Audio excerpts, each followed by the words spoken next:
It was a quiet afternoon at a small diner on the edge of a peaceful town. The kind of place where people came to relax, drink warm coffee, and escape their problems for a little while. And everything inside was calm until the door opened slowly and an elderly African-American man stepped inside with a slight limp, using a wooden cane to help him walk, and his name was James Porter, a respected retired war veteran who had once fought bravely for his country. But today he only wanted a simple meal and a little peace after a long week. The bell above the diner door jingled softly as he entered, and several customers looked up out of habit, but soon returned to their meals, not realizing that this man had stories and battles locked inside him that few people could ever understand. He moved quietly toward an empty booth near the window, his steps steady but clearly showing the weight of age and old injuries that still followed him. And the waitress, a young woman named Anna, approached him with a polite smile, because she had seen him before and respected his quiet manners, even if she did not know the details of his past. James simply nodded in greeting and gave his order in a soft, polite voice, asking only for a cup of coffee and a turkey sandwich.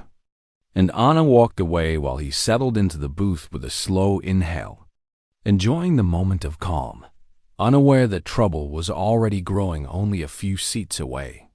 At a nearby table, 3 younger men in their 20s were laughing loud enough for others to hear, full of the false confidence that comes when someone has faced very few real challenges in life. And one of them, a tall man wearing a baseball cap backward, looked at James with a smirk and leaned toward his friends, whispering something that made them burst into laughter, not even trying to hide their rude looks. They saw only an old man who walked slowly, someone whose clothes were simple and plain, someone who seemed alone in the world, and they assumed it made him weak and easy to mock, never considering that the man they were laughing at had once stood on dusty battlefields, where bullets flew and soldiers fought for their lives, while they probably played video games or complained about bad internet at home. James noticed them, of course, because after years in the military he had learned to read faces, voices, and body language better than most people, and he could tell immediately that the young man had no respect. But he also knew that reacting with anger would only make things worse. So he simply ignored their whispers and focused on the view outside the window, where orange sunlight settled gently across the parking lot. Anna returned with his coffee, and for a moment everything seemed normal again. But then one of the young men spoke loud enough for several people to hear, saying something like, "Look at the old man. Probably hasn't walked fast since the last century," and his friends laughed again. The sound sharp and pointless in the quiet diner, and Anna paused with a nervous look, not sure whether she should say something or leave the situation alone. She wanted to defend James because he had always been polite and kind, but she also feared making things worse, and the manager of the diner was in the back office and nowhere to be seen. So she simply placed the coffee on the table and whispered, "I'm sorry," before walking away to serve another customer. James did not look upset, and his face stayed calm. But inside he felt a familiar heaviness, not sadness exactly, but a deep disappointment that after all the sacrifices made by millions of soldiers across generations, some young people still thought courage was a joke and age was something to insult instead of honor. He had seen men break down in desert heat. He had seen soldiers carry their brothers across burning ground. He had seen young men cry for their mothers after being wounded. And he had seen bravery and fear walk side by side in ways these boys could not even imagine. Yet today, he sat in a diner being mocked by children who knew nothing of life's battles. The bullies did not stop, and one of them nudged the other as if trying to provoke a reaction, saying, "I bet he fought in the Civil War," and another added, "Maybe he's lost and looking for the old folks' home." And although some diners heard the comments, no one spoke up because most people feared confrontation and did not want to get involved, even when something clearly wrong was happening in front of them. James took a small sip of his coffee, tasting the bitterness but appreciating the warmth. And for a moment, he remembered simpler times, when his son was still a small boy running across the lawn, laughing and full of energy, asking him to tell stories about the adventures Daddy goes on. And a small smile touched his lips because even through every challenge, sacrifice, and painful injury, his son was the one blessing that made everything worthwhile. James's son was not an ordinary man, not anymore, because he had grown into one of the most respected soldiers in the modern Delta Force, a man known for missions you would never hear about on television. A man who had carried on the Porter family tradition of protecting the country with honor, strength, and silence, and James could feel pride in his heart every time he thought of him. But the young men did not know that, and they continued to laugh, thinking they were safe in their ignorance, never realizing that a storm was coming toward them, a moment that would change their view of life and respect forever. One of the men finally stood up and walked toward James, and he tapped lightly on the cane, leaning against the table, and with a mocking smile he asked, "What are you gonna do, old man? Hit me with this stick." And several customers gasped while Anna froze in place, not sure what was about to happen. James slowly raised his eyes, looked directly at the bully, and spoke in a calm, firm voice that carried more power than any shout, saying, "Young man, think before you act."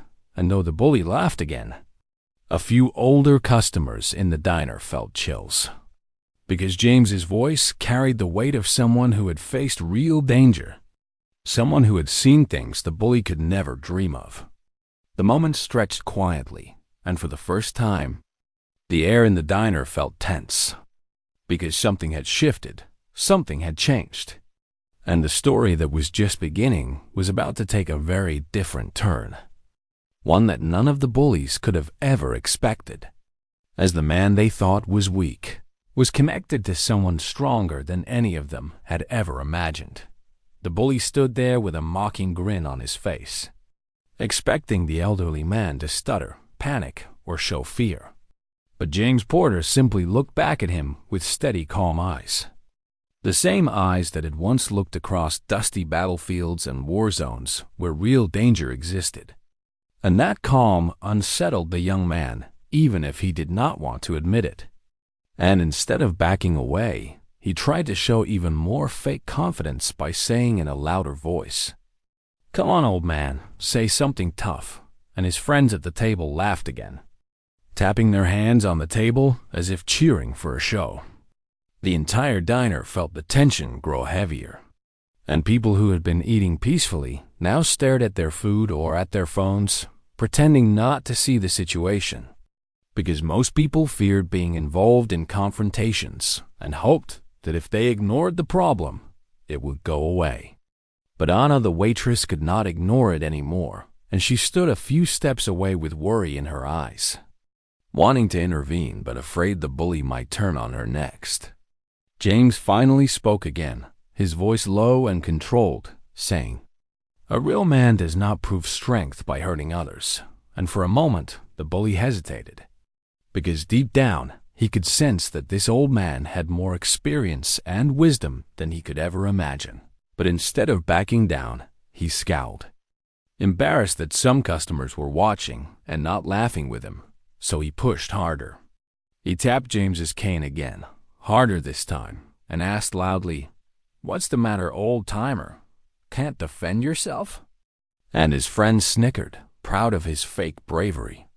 And James still did not react with anger, because he knew that losing control would only make the situation worse, and also because he had faced far more dangerous men in his lifetime. So these boys felt like children trying to act stronger than they were. James slowly reached for his coffee and took another sip, refusing to give the bullies the satisfaction of seeing him shaken, and that only frustrated them more, because bullies often grew louder when their victim did not react, as if they needed control to feel important. One of the other young men at the table leaned back in his chair and said loudly, "Maybe he doesn't talk because he has nothing to say." And another added, "Probably got too old and forgot how to fight." And the customers nearby looked more and more uncomfortable, because the insults were no longer jokes. They were becoming cruel. And everyone could see that the situation was getting worse with every passing second. Finally, Anna gathered her courage and stepped forward, her voice slightly shaking but determined as she said, "Sir, please leave him alone and sit down." And for a moment the diner felt hopeful, because someone had finally stood up for James. But the bully only turned his head toward her with an annoyed expression and replied, "Relax, we're just having fun." And when she started to speak again, he cut her off by saying, "Mind your business." And she had no choice but to step back, her face red with anger and helplessness. James felt sorry for her because she should not have to deal with this, and he knew this confrontation needed to end soon. But he also believed there was only one way for these boys to understand their mistake, and it was not with yelling or fighting, because he had learned many years ago that sometimes the strongest message is the one delivered with silence and patience. The bully leaned closer again and said, "Come on, old man. Tell me you were some kind of hero." And James remained silent, not because he was afraid, but because he refused to boast about his past. Since true soldiers never showed off their service, they just carried the weight of it quietly, and that silence made the bully even angrier. He stepped back and said to his friends, maybe his family abandoned him, and laughter erupted from their table again. But little did they know that James had a family, a strong one, and a son who would stand for him at any time, a son who respected him more than anyone else in the world. Around the diner, a few older men watched with growing anger, because they knew what it meant to serve, and they could see the injustice unfolding in front of them. But even they did not stand, because they feared the situation could turn violent. And James did not want them involved anyway, because he never wanted others to fight his battles for him. The bully sat down again and crossed his arms, acting like he had won something, while James simply looked out the window again, focusing on the peaceful parking lot outside, and remembering his early days in training where harsh commanders taught him how to stay calm under pressure, how not to break when the world around him tried to crush him. And in that moment, he remembered one lesson clearly.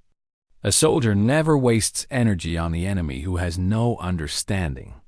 That lesson guided him now. But the bullies were not finished yet. And after a few minutes, the one in the backward hat leaned over and said to his friends, "Watch this. I'm going to make him react."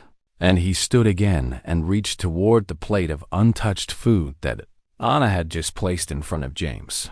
Before he could lift the plate, James gently but firmly placed his hand over it and looked up, locking eyes with him in a way that made the young man freeze for a second, because there was a quiet strength in James's expression, a strength that did not come from muscles or threats, but from years of surviving challenges these boys could not imagine. The bully tried to speak, but for a moment he could not find words, because despite the old man's calm, something in the air had changed, and he could feel it, even though he did not understand what it meant. James finally spoke again, his voice soft but powerful, as he said, "Young man, this is not the road you want to walk." And several customers felt a shiver run through them, because the tone carried the weight of someone who had once seen people choose the wrong road and never return. The bully stepped back, shaking his head as if trying to dismiss the feeling, and he forced a laugh to prove he was still in control. But even his friends noticed something had shifted, something they could not easily explain, and for the first time they felt a flicker of unease. James looked at his coffee again, then at the quiet clock on the diner wall, and he knew the moment had arrived, the moment when this needed to end, because he did not want the situation to grow worse. And so he slowly reached into his pocket and pulled out his old flip phone, a simple device that looked completely outdated compared to modern phones. But the number inside it was not old at all. Without raising his voice, without threatening anything, he pressed one button and brought the phone to his ear. And the bullies leaned closer, curious and confused, because he was speaking too softly for anyone to hear what he said. He simply murmured a few short words, words filled with calm certainty, and then he closed the phone and placed it back in his pocket. No one in the diner knew who he had called, but the moment he set the phone down, the atmosphere shifted again, as if a silent warning had been delivered, and a few customers exchanged uneasy glances, sensing that something was about to happen, something none of them were prepared for, and the bullies, still smirking, did not realize that the real storm was already on its way. The diner had fallen into an uncomfortable quiet, the kind that arrived when everyone sensed something unseen moving beneath the surface. And even though the bullies tried to keep laughing and joking, the mood around them no longer matched their noisy confidence, because James Porter sat calmly in his booth with a stillness that was more powerful than shouting or fighting. And that stillness made people uneasy in a way they could not explain. The leader of the bullies returned to his seat, forcefully pulling the chair out as if he needed to prove something, and he leaned back with a smug grin, pretending he was not bothered by the silent strength in the elderly man's voice. But deep down he felt a small knot of nervousness forming in his stomach, though he would never admit it, not even to himself.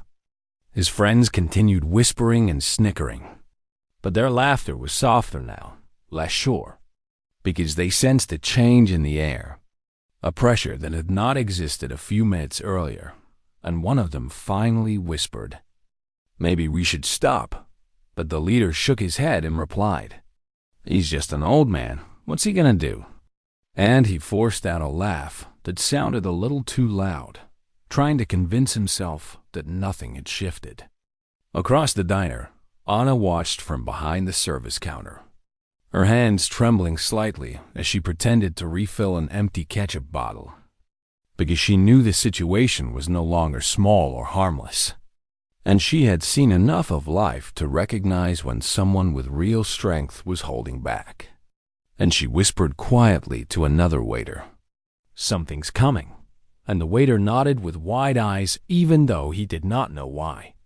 James remained in his seat, his coffee cooling slowly in front of him, and he looked out the window as a car passed by on the quiet street outside, remembering years earlier when he was a young soldier himself, sitting on the side of a dusty military truck while explosions echoed miles away, feeling the same kind of tension that now sat thick in the diner air.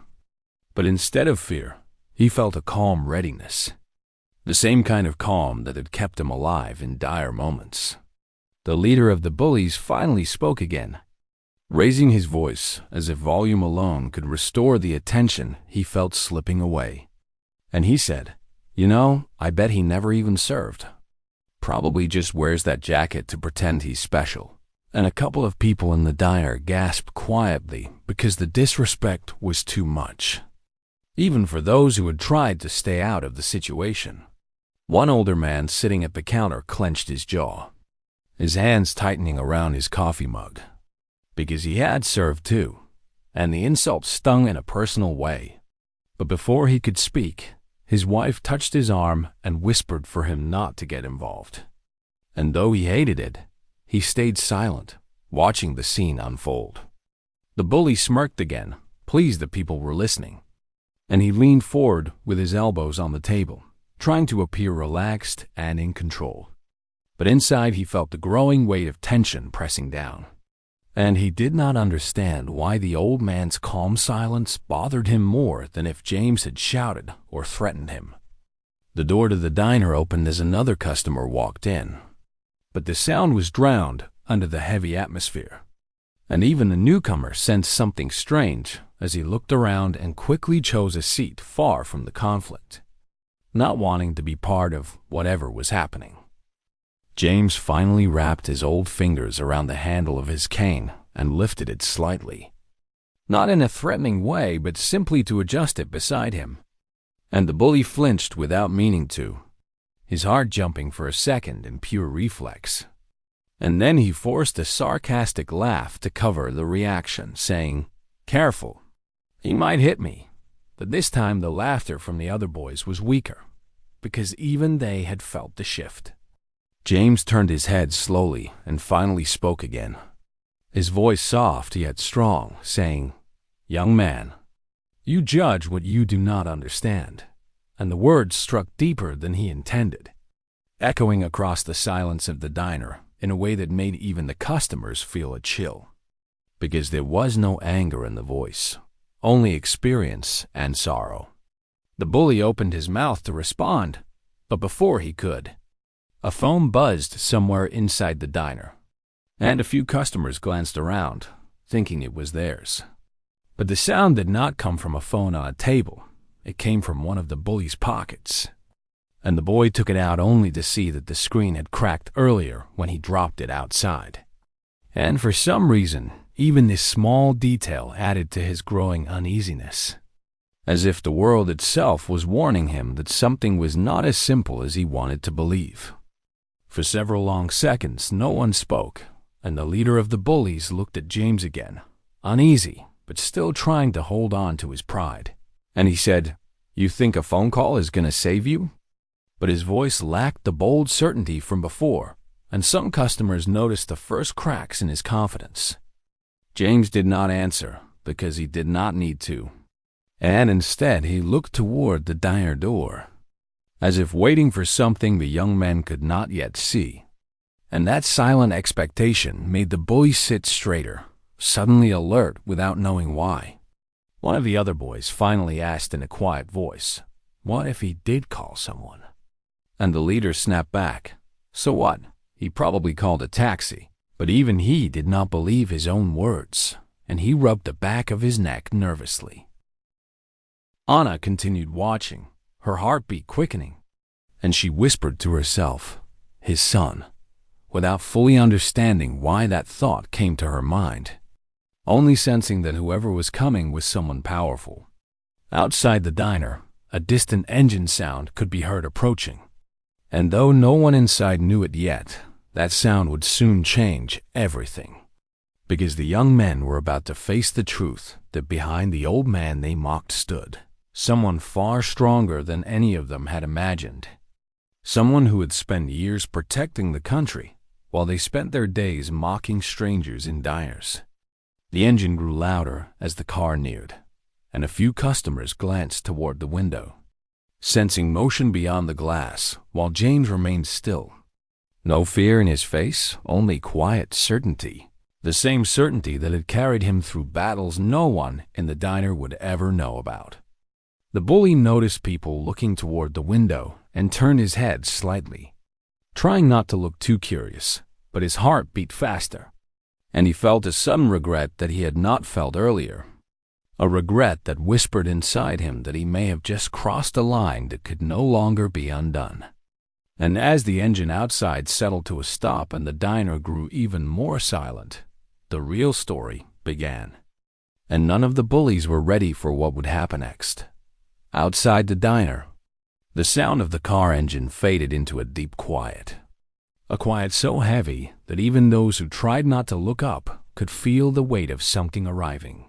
And for a moment, no one inside moved, not even the bullies, as the parking lot outside filled with the soft rumble of tires coming to a slow stop. The leader of the bullies swallowed hard and forced himself to glance toward the window, pretending he was only curious and not nervous. But his eyes widened when he saw a dark vehicle, sleek and sturdy, the kind that looked out of place in a small-town diner parking lot. And the way it stopped with precision made even the air outside feel serious, as if someone inside the vehicle operated with purpose, discipline, and experience. Inside the diner, James Porter continued sitting in silence, his hands resting on the table, his eyes calm and steady, as though he had been waiting for this exact moment and nothing about it surprised him. and customers exchanged quiet glances with the tense awareness that something significant was happening. Something far beyond a simple argument between young men and an elderly stranger. Anna stood frozen behind the counter, her tray half balanced in her hand, as she watched the dark figure in the vehicle reach for the door handle, and she whispered under her breath, "Who is that?" Though a strange intuition in her heart already told her the answer even before the door opened. The bullies tried to hold on to their earlier arrogance, but their confidence was cracking rapidly, and one of them muttered, "Maybe he called the cops," but the leader immediately shook his head, because something about this moment did not feel like the arrival of police. It felt like the arrival of someone much more dangerous. Someone who did not need a badge to command respect. The car door swung open slowly, and a tall figure stepped out, his back straight and movements controlled. The movements of someone trained not to waste energy. Someone whose presence alone spoke of power and experience. And even from inside the diner, people could see the outline of a tactical jacket. Simple but unmistakable to anyone who had seen military uniforms before. The figure closed the car door gently, not slamming it, not showing anger or rush. And he paused for a second before walking forward, scanning the diner from the outside with eyes that took in every detail in seconds. Eyes sharp, disciplined, and focused. The eyes of someone who had learned to enter rooms with danger inside and come out alive. The leader of the bullies shifted uncomfortably in his seat, his earlier smirk fading into a tight line as his heart thudded in his chest in a way he had not felt since childhood. And one of his friends whispered, "Who is that guy?" But no one answered because no one knew yet. All they felt was that the game they thought they were playing was ending. James finally lifted his coffee cup again and took a slow sip. Not because he needed it, but because it showed everyone that he was not worried, that he had full faith in the person walking toward the diner. And that calm made the bullies even more unsettled, because they were used to their targets being scared, not confident. The stranger reached the diner door and pulled it open with one firm motion, the bell above the frame jingling softly. But instead of sounding cheerful like it normally did, it sounded like a warning, a sign that someone who carried authority had just entered. When the door opened fully, a gust of cold outdoor air rushed inside, brushing past the tables and sending a small chill through the room. A chill that reminded everyone that sometimes fear does not shout, sometimes it enters silently. The man stepped inside, tall, muscular, with broad shoulders and a posture that carried years of training. His face calm but serious, focused but not angry.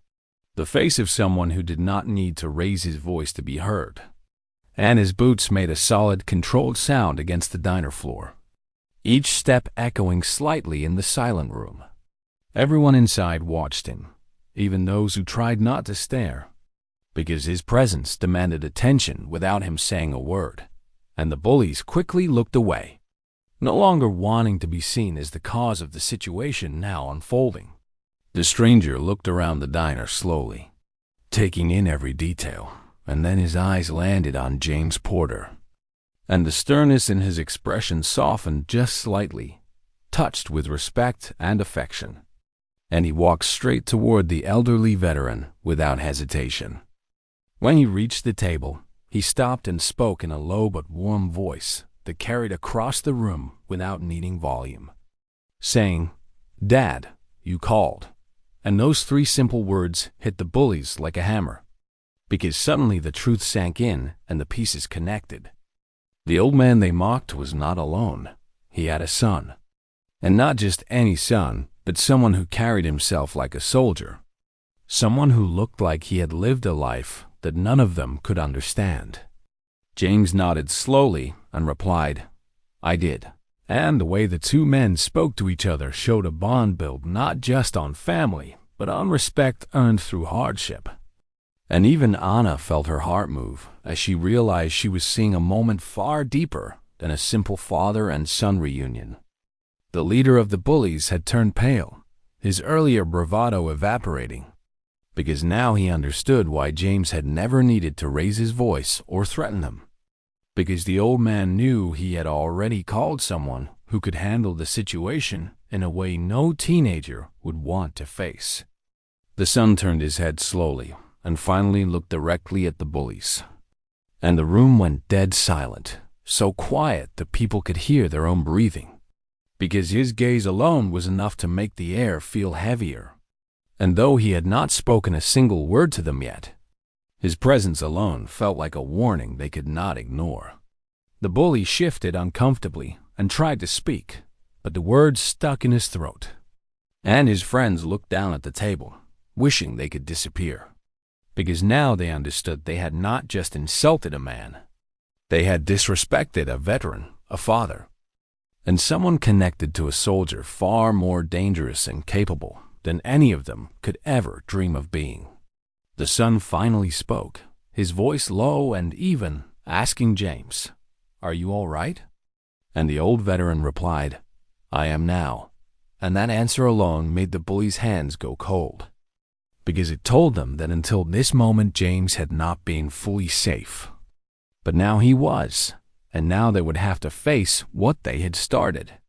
The son turned back to the bullies, not raising his voice, not taking a step closer, just letting his calm presence fill the space. And though he had not yet said a single sentence to them, every person in the diner could sense that whatever he said next would change everything. The diner was silent now, but the tension in the air was thick. Everyone could feel it. The bullies no longer smiled, and their voices had lost all power. The customers stared. The waitress froze halfway through pouring coffee, and the manager stood behind the counter with wide eyes. No one had expected the situation to turn like this. A moment ago, the bullies believed they controlled everything. Now, they realized they had been standing on thin ice the entire time. David stepped closer, his boots moving slowly but firmly. His presence filled the room like a storm cloud. He did not shout, he did not show anger, and he did not insult anyone. But his silence held more power than 100 warnings. The bullies stepped back instinctively, as though their bodies understood the danger before their minds did. They exchanged nervous looks. Any last hints of bravery were gone. James watched quietly. He had seen many things in his life. He had heard weapons firing above his head, seen friends fall on battlefields, and walked miles with wounds in his body. But this moment felt different. He was no longer a soldier who needed to fight. He was just a father watching his son stand up for him. And there was no feeling stronger than that pride. David finally spoke again, his voice calm but sharp. "You think strength is loud?" he said. "Strength is not pushing people down. Strength is holding yourself together when the world tries to break you." The bullies said nothing. They stared at the floor like children who had been caught doing something terrible. One of them opened his mouth to defend himself, but no words came out. The older man with the baseball cap cleared his throat. He looked at the bullies as if he finally understood the truth. "You boys should be ashamed," he said slowly. "This man fought so you could live your lives. And you repay that with this?" His words felt heavy, but they settled right where they needed to. A customer near the window nodded. Another placed his hat against his chest in respect. The energy in the room shifted again, but this time it was gentle, warm, and respectful. James lowered his eyes. He was not a man who enjoyed being the center of attention. He had spent most of his life serving quietly. He never fought for medals, recognition, or applause. He fought because it was his duty. But today, he felt something he had not felt for a very long time: acceptance. The waitress, who had been frozen in fear earlier, stepped forward with a soft smile. "Sir," she said to James, "your meal is on the house. Thank you for your service."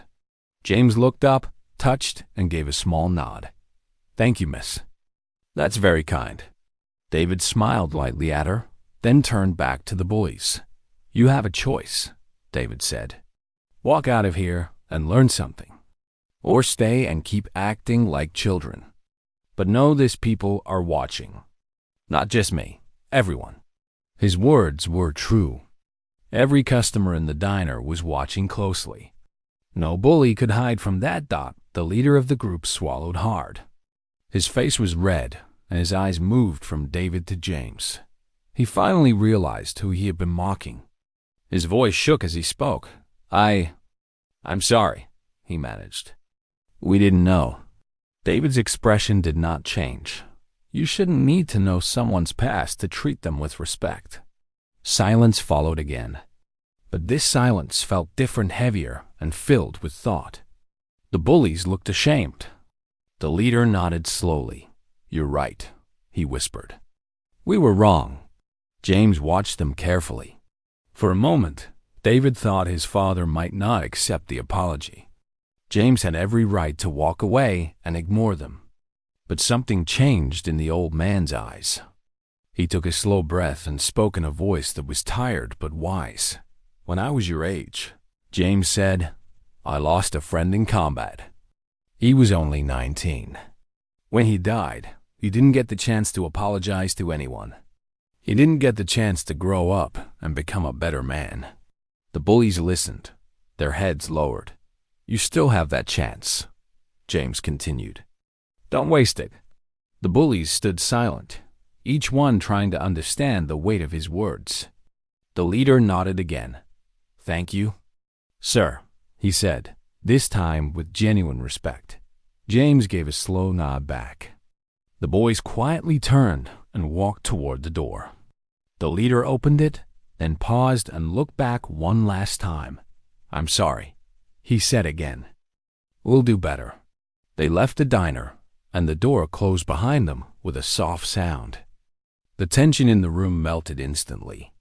A customer let out a breath he had been holding. Another gave a small clap. The waitress smiled warmly. David sat beside his father. You all right? He asked. James chuckled lightly. Son, I've been through worse.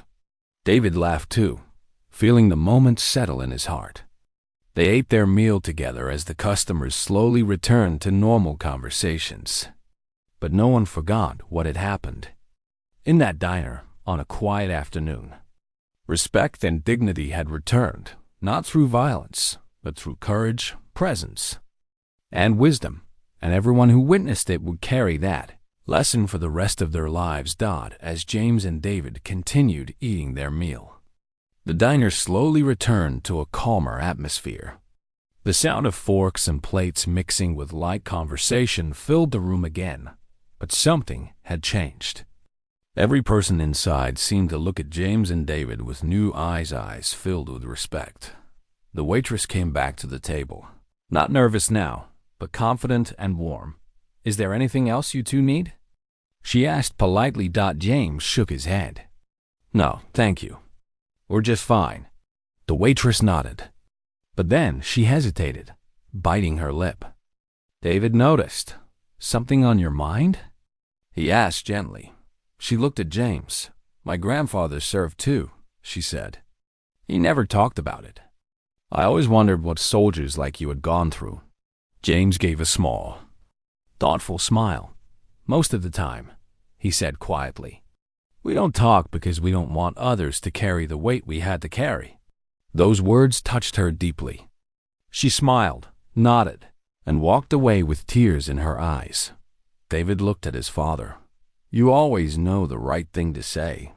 James shrugged lightly. Only because I made so many mistakes learning. For the first time in a long while, David saw that tired part of his father, the part that had spent years swallowing pain and standing strong for everyone else. A few minutes passed, and the diner door opened again. Everyone turned, expecting the bullies to return. But instead, an older woman walked in with small grocery bags in her arms. She looked around the diner, searching for a seat. James stood quickly. Ma'am, please take mine. The woman smiled and thanked him. David helped her sit down. People watched, quietly impressed. James had already forgiven the world even before the world Apologized. The older man in the baseball cap leaned forward from his seat. Mind if I ask you something, Mr. Porter? James looked at him and nodded politely. Ask anything you'd like. The man took off his cap and held it tightly. Were you really in the war? James smiled, a sad but proud smile. Yes, for many long years. The man swallowed. My brother fought too. He never came back. The diner fell silent again, not the tense silence of conflict, but a respectful one. David watched his father's expression soften. I'm sorry, James said sincerely. We lost too many good men. The older man nodded with wet eyes. He was only 20.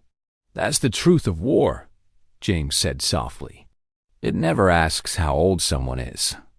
It never asks if you're ready. It just takes. Everyone sitting close enough to hear felt the weight of those words. Some lowered their eyes.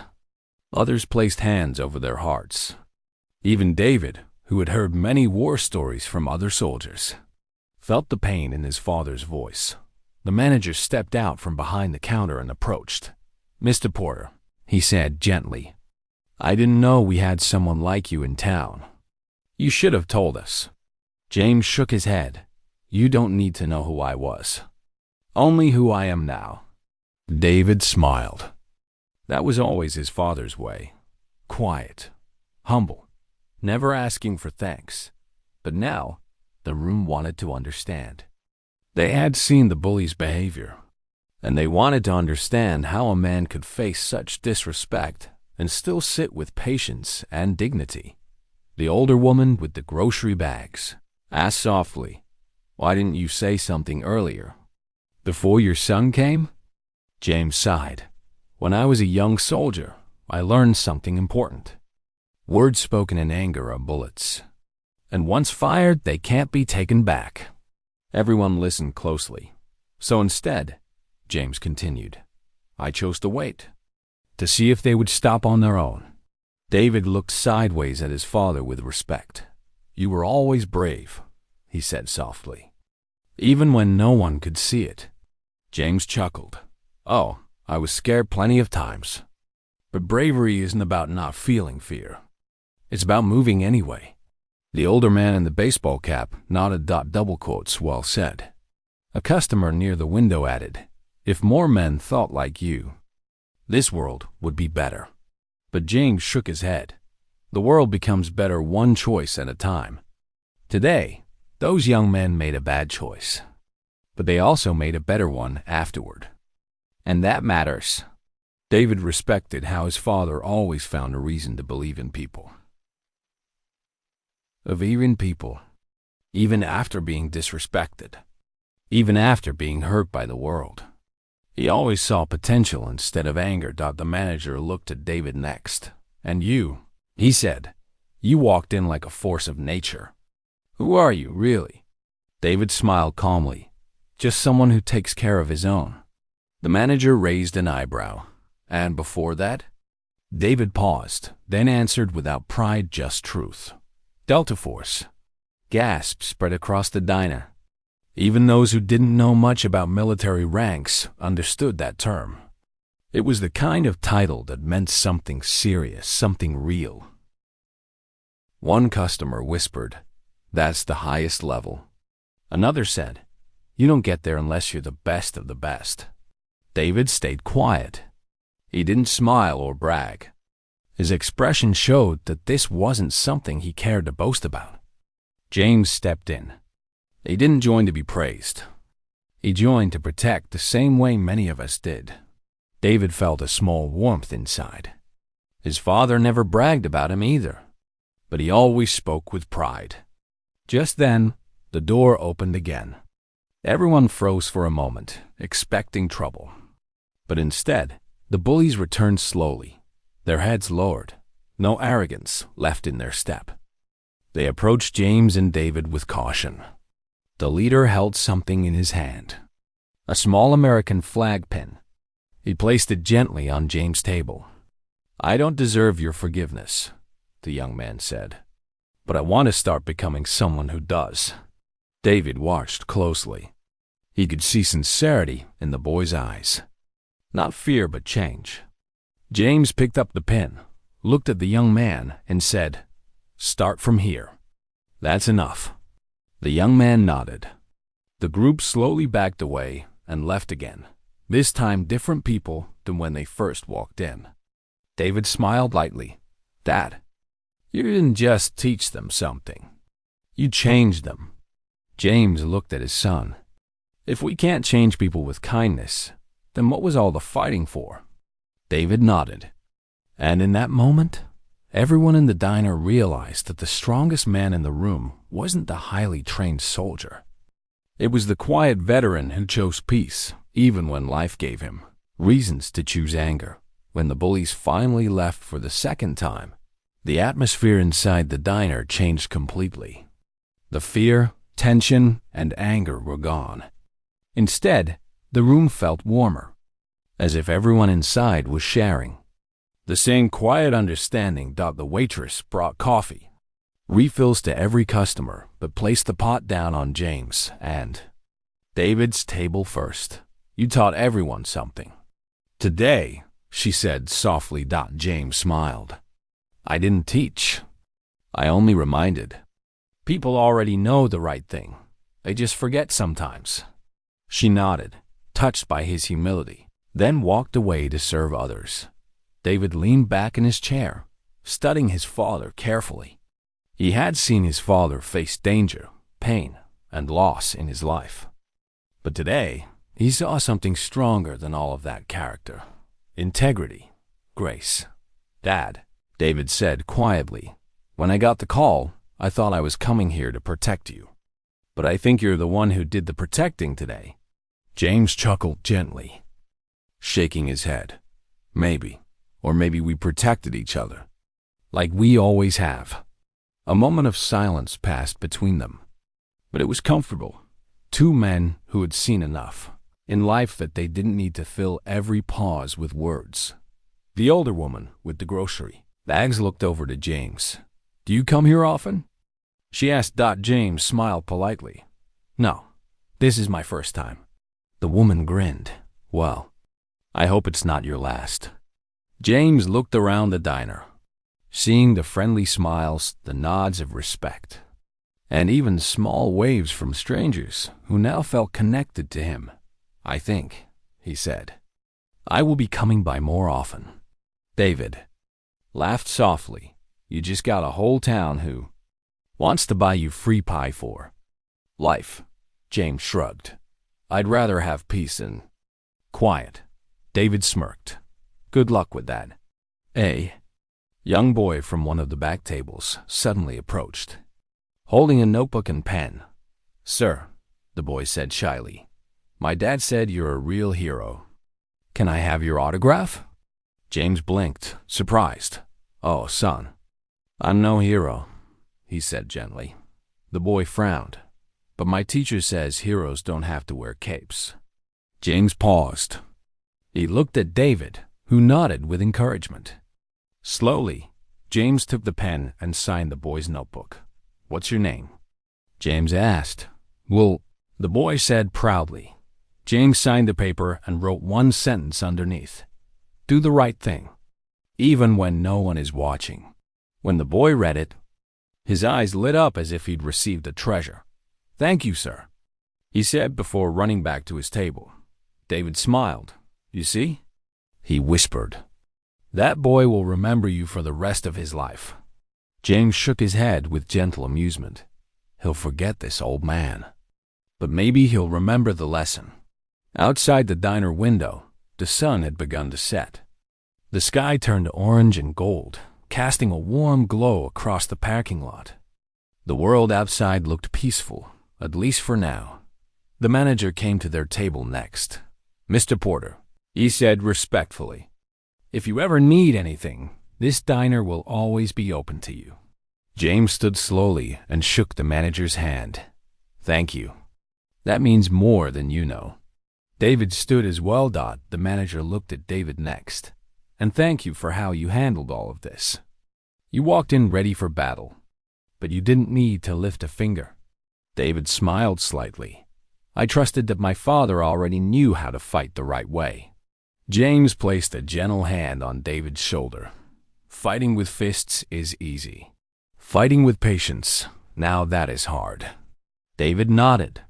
He had gone on missions other men couldn't dream of. He had faced danger and death more times than he liked to admit.